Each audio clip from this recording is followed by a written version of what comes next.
నా బిడ్డ, నీవు అలసిపోయావని నాకు తెలుసు.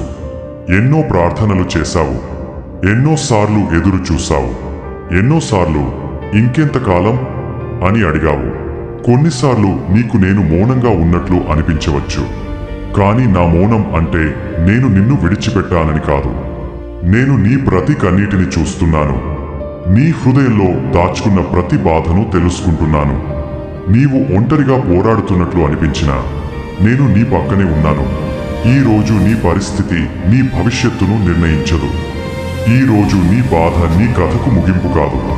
నీ జీవితంలో ప్రస్తుతం చీకటి ఎక్కువగా కనిపిస్తే అది వెలుగు దగ్గర పడుతున్న సంకేతం కావచ్చు. కాబట్టి ధైర్యంగా ఉండు, వదిలేయకు, నిరాశకు లొంగపోవద్దు. నీవు ఓటమిగా భావిస్తున్న చోట నేను కొత్త ఆరంభాన్ని సిద్ధం చేస్తున్నాను. కాబట్టి ఇంకొంచెం సహనం కలిగి ఉండు, ఇంకొంచెం విశ్వాసంతో ఉండు. నీవు ఇప్పుడు అనుభవిస్తున్న బాధ రేపు నీ బలానికి సాక్ష్యంగా మారుతుంది. నీ కన్నీళ్లు వృధా కావు. నీవు పడిపోయిన ప్రతిసారి లేపిన దేవుడిని గుర్తు చేసుకో. ఇప్పుడు కూడా నేను నీ చేయి విడిచిపెట్టలేదు, ఎప్పటికీ నీ చేయి విడువను.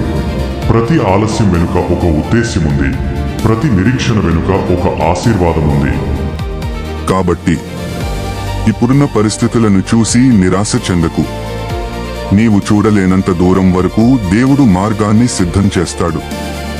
ఈ రోజు నీవు పోరాడుతున్న యుద్ధం రేపు నీ విజయానికి సాక్ష్యంగా నిలుస్తుంది.